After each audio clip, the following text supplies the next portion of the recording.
Yat Eitine Masana Nishle. This is Navajo Grandma, and we have another video. Now, it is very cold. My hair is all a mess, but you know what? Doesn't matter. And the snow is going to start falling, and the clouds are coming in. But we are going to do this. And this week, if you can see, the heading for this is basically this video, Life and Holiday Blues with Hope and a Smile. Okay? So we're going to talk about things that are not so fun sometimes, but you're going to learn a lot understanding how to deal with, uncomfortable and making them happy. One of my subscribers, this is Hyala, and he lives in Indiana, and he's one of my adopted grandsons, and I love him so. We went to visit him. And he just went through some stuff. Perfect for this video. And I'm going to read to you what he shared with me. And he doesn't mind Grandma reading this. And so it's a little situation that happened to him, like all of us. He said, "Hi, Grandma. I have put my story below as well as the art you requested. It is said that dying is easy, but what society defines as death is not true death. True death is when we stop going forward, when we commit ourselves to holding on to our past transgressions, holding on to what-if scenarios or what we should have done until those moments, which have long since passed, have turned to ash, yet we still hold those ashes, careful not to move so a breeze does not blow them away. True death is when we stand still, when we live in the past. The past is no place for the living. I was living in the past, married for 10 years in a failed marriage, when my wife finally told me she no longer loved me. I held on to those past memories, the good times, the things I should have said, or things I wish I hadn't said. Then I lost my job. Now, no marriage. I felt adrift. The pain associated with those past memories is very real, and dwelling in it is causing yourself, or he said himself, a slow death. I spent nights driving around aimlessly in my city of Indianapolis. The only truth I knew was I was in pain, and I wanted it to stop. Gripping the bear claw necklace you gave me every night as I drifted to sleep. It was then my life changed, for I found myself in a dream, deep in a pine forest. I came to a clearing, and standing on the ridge was a bear." This is what Hyala drew. "It looked right at me, and the words which I will never forget echoed in my mind. It is in moments of great adversity that our souls shine the brightest." I woke up the next morning unsure of what that meant. Was it a dream or was it a guide? I knew from that moment forward that I must let go of my memories. I must take the next step. I must keep going forward. Each step became easier. I do not know what the future brings, but I do know that the road goes ever on, as does our story and our legacy. Each day is a blessing, and one must capitalize on it. We never stop improving, and the day we do is the day they lower us into the grave. Wow, what a powerful experience Hyala had. And that story does move us right into Grandma's theme for the day. Let me show you what my grandfather taught me about Hojon. Now remember, Hojon is peace, beauty, balance, and harmony. I'm going to read this to you. In beauty I walk, with beauty before me I walk. With beauty behind me I walk. With beauty above me I walk. With beauty around me I walk. It has become beauty again. Today I will walk out. Today everything negative will leave me. I will be as I was before. I have a cool breeze over my body. I will have a light body. I will be happy forever. Nothing will hinder me. I walk with beauty before me. I walk with beauty behind me. I walk with beauty below me. I walk with beauty above me. I walk with beauty around me. My words will be beautiful. In beauty all day long may I walk. Through the returning seasons may I walk. On the trail marked with pollen may I walk. With dew about my feet may I walk. With beauty before me may I walk.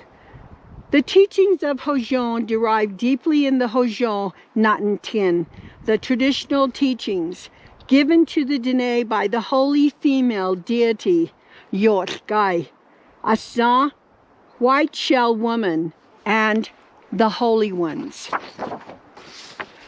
The Hojon philosophy emphasizes that we have the ability to be self-empowered through responsible thoughts, speech, and behavior.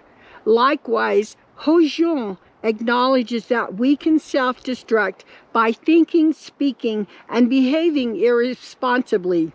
Thus, Hojon offers high key elements of the moral and behavioral conduct necessary for a long, healthy life, emphasizing the importance of maintaining relationships by developing humble gratitude of one's body, mind, soul, spirit, and honoring all life. So this is what basically is about when we say, I walk in beauty. Now, some of the proverbs that I'm going to share with you is, because in our lifetime we fight from day to day with ourselves. That is really true. And there's only two powers on this earth that we fight. And basically, here's some proverbs. The Dene proverbs. Be still, and the earth will speak to you. The other one is, if you want to see what your body will look like tomorrow, look at your thoughts today. This is the essence of karma. Unwanted thoughts lead to unwanted consequences. Now, if you go back to what Hayala was saying, what did he say? That we keep moving forward, and we need to understand there are a lot of positives to life rather than dwelling on the negative. Here is a picture that Grandma, again, she drew this. The coyote. The coyote is considered a little stinky thing. He is always making trouble, getting into trouble, doing things, sneaking and whatnot. But it says to the Dene, when they refer to you as a coyote, that's not good. So the coyote is always out there waiting, and coyote is always hungry to destroy you or to destroy anything that you have, to take from you. Be sober, be vigilant, because your adversary, the devil as a roaring lion, walketh about, seeking whom he may devour. That is in Peter chapter 5, verse 8.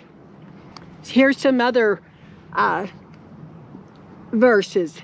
The devil will consume you by your negative mind alone, and indeed that negative nature will devour you for it is always hungry for those pleasures of the five senses. Then, here it is. Put your actions where your heart is. Another one. Get in tune with nature and let silence speak. When you have problems, speak with beautiful words. And the Lakota, there's a Lakota prayer which is absolutely beautiful. It says, teach me to trust my heart, my mind, my intuition, my inner knowledge, the senses of my body, the blessings of my spirit. Teach me to trust these things so that I may enter my sacred space and love beyond my fear, and thus walk in balance with the passing of each glorious sun. Isn't that beautiful? And I hope you like Grandma's drawings here. So, as I think about when we have the blues and when we have hard times, and that, you know, I don't know if you've ever heard of affirmations, okay? Affirmations is basically a statement of truth that which one aspires to absorb into his life, or it's affirming a state of being. And the question is, why are affirmations important in our spirit, to our spiritual life? Well, to allow you, it's basically to allow you to conscientiously activate and elevate principles such as love, selfless service, creative expression, truth, generosity, prosperity, faith, divine guidance, etc. I always say to my children, to everyone, and to myself, be careful what you feed your precious mind and subconscious and soul. Your word is your wand. Now I want you to see this, okay? I always say in mind, in sight, in mind, out of sight. Look at this. Your word is your wand, okay? This is really important. You know how the princess, you know, I always think of bibbidi bobbidi boo. Well, you can bibbidi bobbidi boo all the good, important things that you want to feel. And when you're feeling down, my other question is, what are you saying to yourself right now? If your word is your wand, is it good? Is it bad? And is it uplifting? I was reared on affirmations by my Nali and my Biji. They taught me to pray when I rise from my bedding with gratitude, walking, washing, cooking, dressing, putting my shoes and socks on. And it was like they were telling me to say this to myself. I shall always be happy, warm, full, strong, prayerful. I shall happily serve my family and others. I do love my Creator, and all I see, hear, and feel, He created for my goodness, etc. Now, there are some opposites of saying things, talking to ourselves, using our word. Our word is our wand. What are we saying to yourself, to ourselves? Is it negative or positive? And I don't know if you've ever heard of Frances Shen, but she's one of my favorite authors about this. And she always, she would tell stories about how, using your word as your wand. And one of the examples that was given, truly, there was a woman who always walked around. She couldn't stand her husband. She wished he was dead. Well, one day she walked in the house and he dropped dead right there in front of her. And what happened? Well, he supported her vanity and her spending. He kept a roof over her head and she had plenty. Well, guess what? He dropped dead, and what happened to her? All of this negative thinking, you be careful what you say. Then another one is, I don't know if you know of people who say, who are constantly complaining. And there's another woman who said, I have nothing, I have no money, I have no food, I have no home, no this, no that. Well, guess what? She died as a pauper, poor, needy, and hopeless. She complained herself into nothing but poverty. Now, I'm sure some of you are thinking, yeah, right, Grandma. Well, guess what? What Grandma is saying is true. Your word is your wand. Your self-talk. It is critical. I always say, be careful with every word you say. Your word is your wand, just like Grandma said. Speak your positive affirmations every minute. Make the way clear and beautiful before you, above you, below you, around you. That is the prayer of Hojon. I always also say, who has time to be sad when you have control of your wand? You can turn there's a song that says, if you chance to meet a frown, do not let it stay. Turn it upside down and smile that frown away. How cool. I remember that from primary. Now, so these are some of the affirmations Grandma's going to leave with you.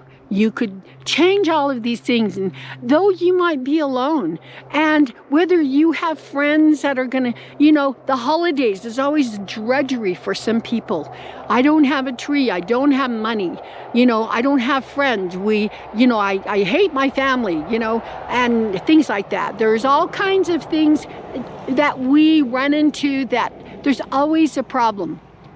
But I would like you to try to say this to yourself. This is the best Christmas. I am loved. I matter to my family, my friends, and to Navajo Grandma. I am healthy every whit. I love to smile. I love to speak happy words. I love to serve with compassion. I work like a bee and happily hum along. Prosperity abounds in every part of my life like dew from heaven. I shall walk and run and not faint. The angel of death shall pass me by as I look to the brass serpent, Christ. The viruses, the sicknesses, run from me with fear. I am healed. These are they are positive affirmations. I know, I have a hunch that you're filled with untapped self-empowerment, using your word as a wand.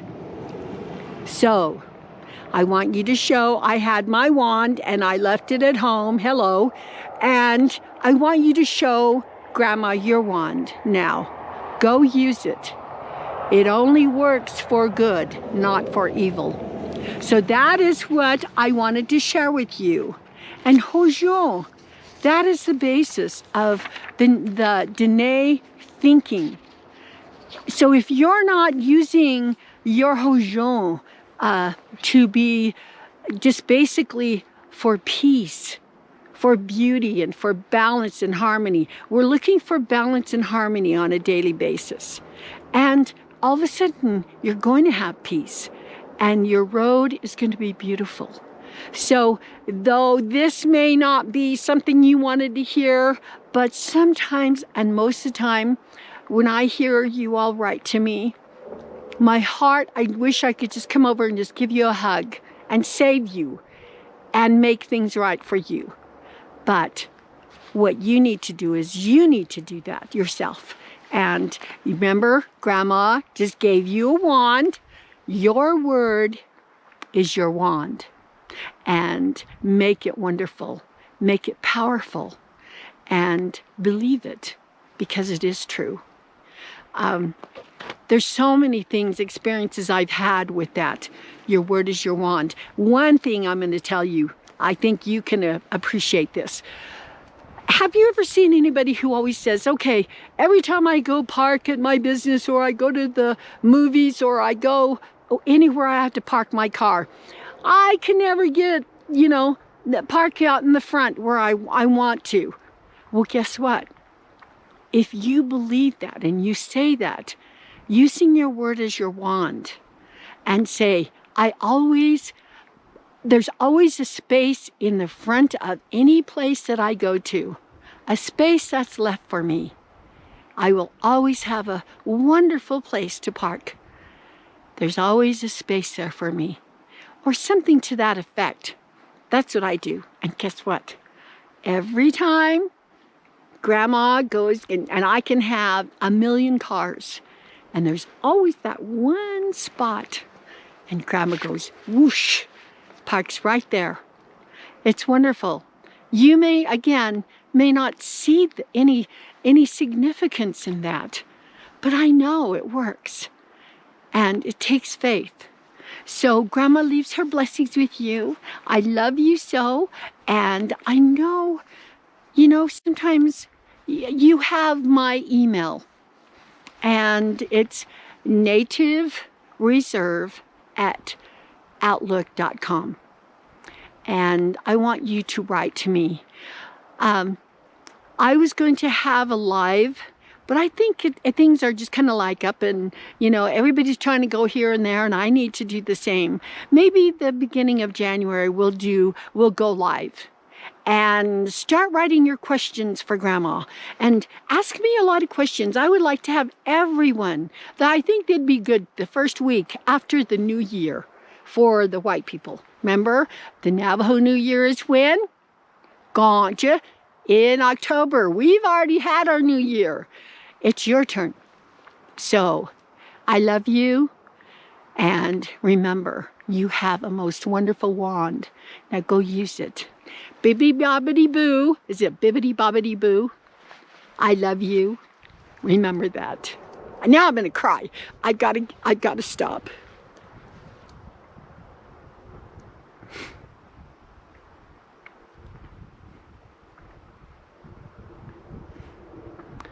Not everybody has it.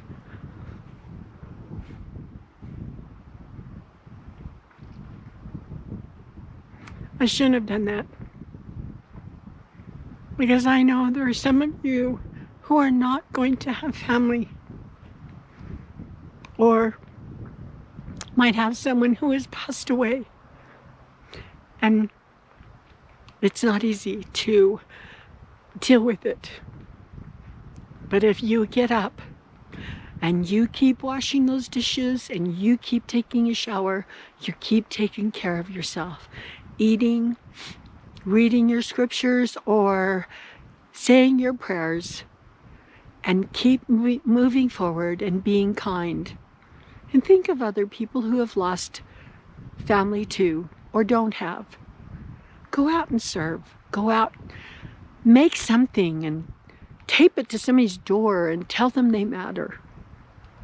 Because we can't, give people hugs and stuff like that. I still do. But it's very emotional. It's powerful to love and care for each other. So this is the end, before Grandma starts bawling her eyes out and thinking of all the things we can do. There's so much. We have a wand. Let's use it. I love you. Hojon. And I want to thank Hayala. Grandma loves you. Thank you for that drawing. That was a beautiful, beautiful story. Take care. Love you, baby. Bye. Can you turn it off?